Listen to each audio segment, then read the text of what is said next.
Subscribe करें और bell दबाएं ताकि कोई खबर रह न जाए। जिस तरह आप स्क्रीन पर देख रहे होंगे कि अब से कुछ देर पहले कोयटा में एक धमाका हुआ जिसमें डीएसपी समेत 2 अफराद जाँ बाक हुए, शहीद हो गए हैं और ज़ख्मियों को अस्पताल ले जाया गया है। देखा जा रहा है जैसे एक दफ़ा फिर कोयटा में दहशतगर्दी के वाक़यात में कुछ तेज़ी आई है। ये भी एक लम्हा फ़िक्रिया है और ऐसा क्यों है, हुकूमत के लिए ये भी एक बड़ा चैलेंज बनता जा रहा है कि जिस तरह हम मुल्क में देख रहे थे कि दहशतगर्दी के वाक़यात में बड़ी तेज़ी से कमी आ रही थी, लेकिन पिछले चंद दिनों में ये कोयटा को दहशतगर्दों निशाने पर रख लिया है। लेकिन एक ख़ास बात यह भी है कि हमने देखा है माजी में कि जो दहशतगर्दी के वाक़यात हो रहे हैं अब उनकी तफ्तीश बेहतर तरीके से होती है और जो दहशतगर्द हैं वो भी पकड़े जाते हैं, उन्हें कैफ़े किरदार तक पहुँचाया जाता है। तो उम्मीद करते हैं कि इस वाक़े में जो मुलव्वस हैं उन तक भी पहुँचा जाएगा और हुकूमत अब इस तरफ भी ज़्यादा तवज्जो देगी, क्योंकि इस वक्त हुकूमत की तवज्जो अब लग रहा है, ख़ासतौर पर इमरान खान साहब, वो कुछ अरसे से आप देख रहे होंगे कि अब एहतसाब की बात करना छोड़ दी है उन्होंने, क्योंकि ताज़ा खबर यह है कि तब्दीली आ नहीं रही, तब्दीली आ चुकी है। आप भी कहेंगे ये कौन सी ताज़ा खबर है, तो जनाब ज़रा गौर से सुने कि ताज़ा खबर यही है।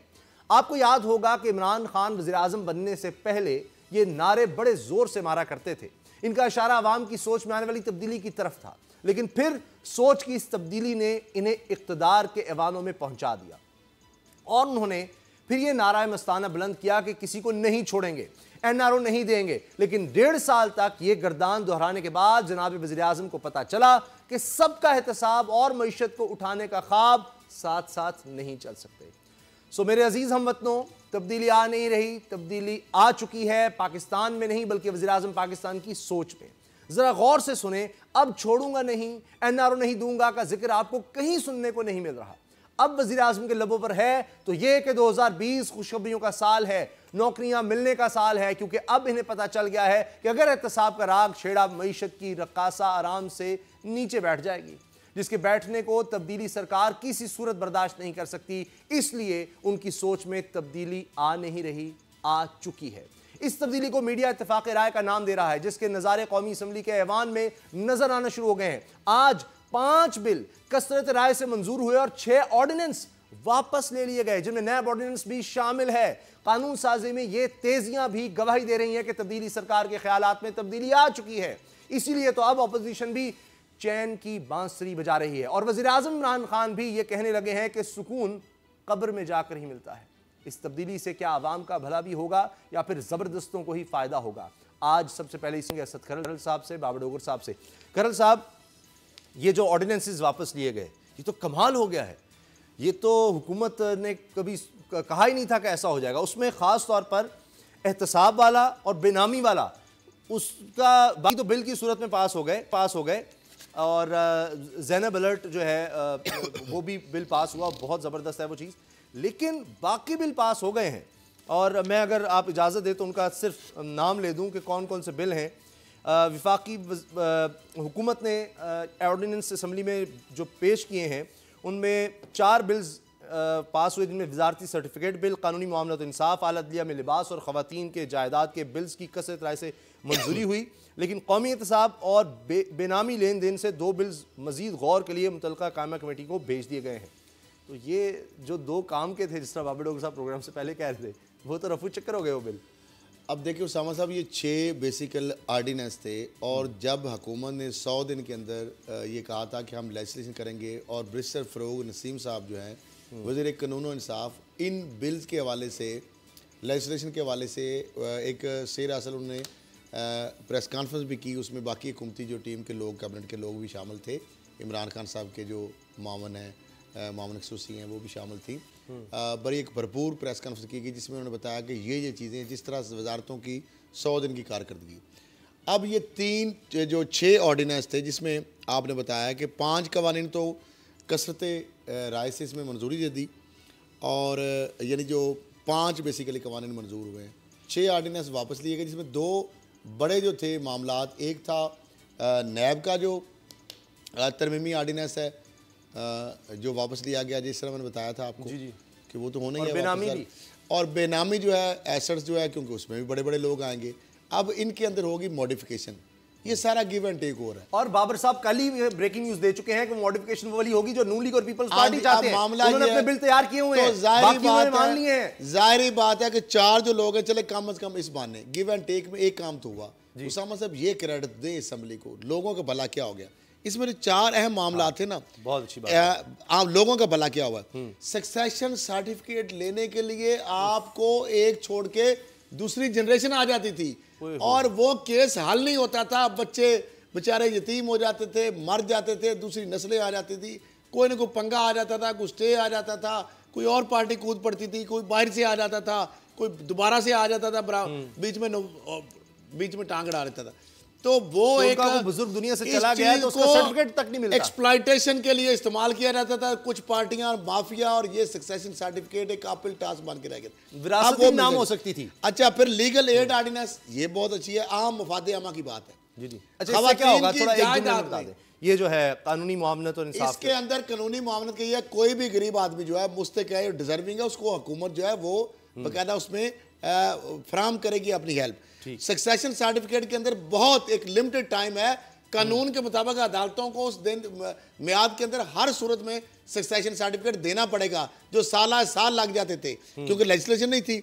तीसरा मामला था खवातीन की जायदाद में हकूक से मुतल्लक जो ऑर्डिनेंस, खवातीन को भी आपको पता है बहनों को रिवाज नहीं है देने का, और कोई ले लेती हैं तो उनको बेचारों का कथा तलकी कर जाती है।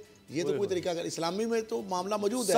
और हमारा आइन जो है, कानून जो है वो है प्रियम्बल क्या है कि कुरान और सुन्ना के मुताबिक होगा, कुरान में बिल्कुल। लेकिन अब मामला ये भी आ गया, लादीनियत भी थी वो, फिर बेनामी लेन देन, अब बेनामी लेन देन, फिर आला अदलिया के ड्रेस कोड और कौमी साहब ऑर्डिनेंस। अब जो बड़े मामला 2 है, ये भी कौमी मफाद के लोग, आम पब्लिक के लोग जो मफाद आमा के कानून वो तो हो गए,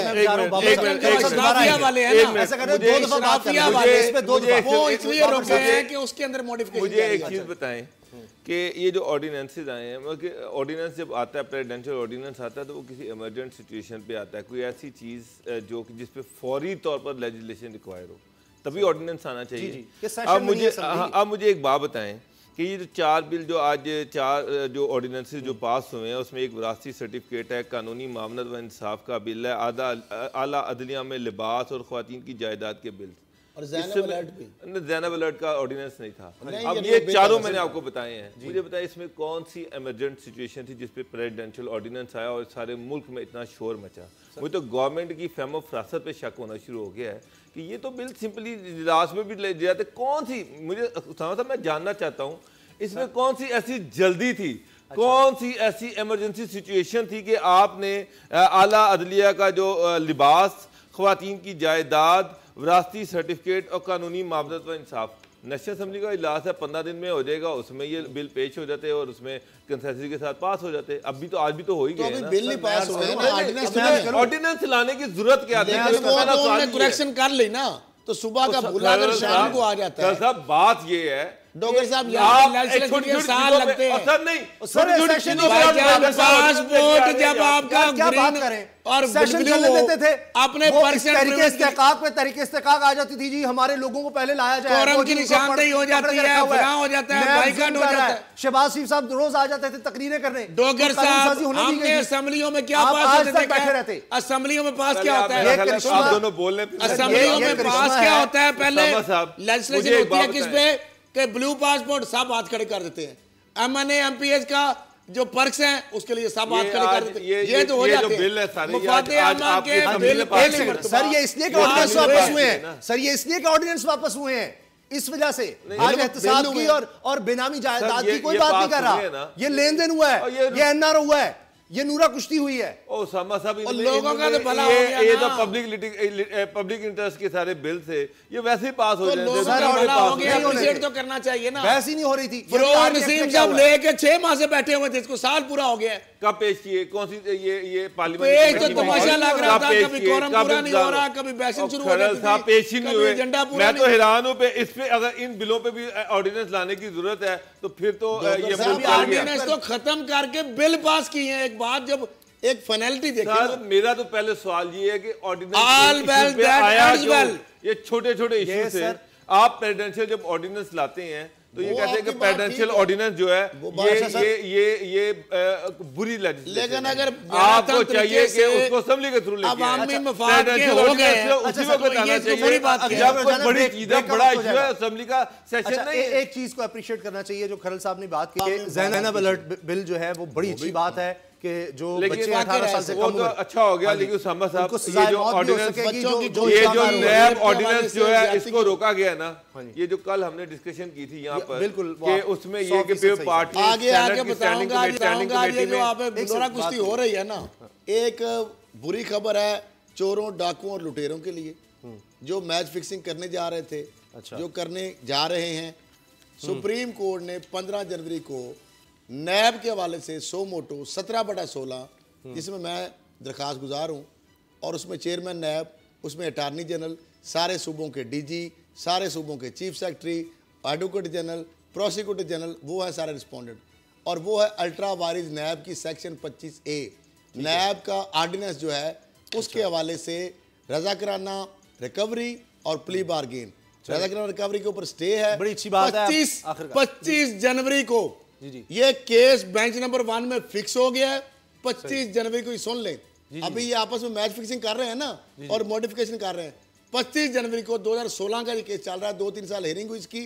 अभी कुछ देर से ये केस नहीं था जेर समाअत, अभी हो गया है। और chief justice bench number 1 justice Gulzar साहब, और साथ इस बेंच में शामिल कौन है, जस्टिस इजाजुल हसन साहब और जस्टिस सजाद अली शाह साहब।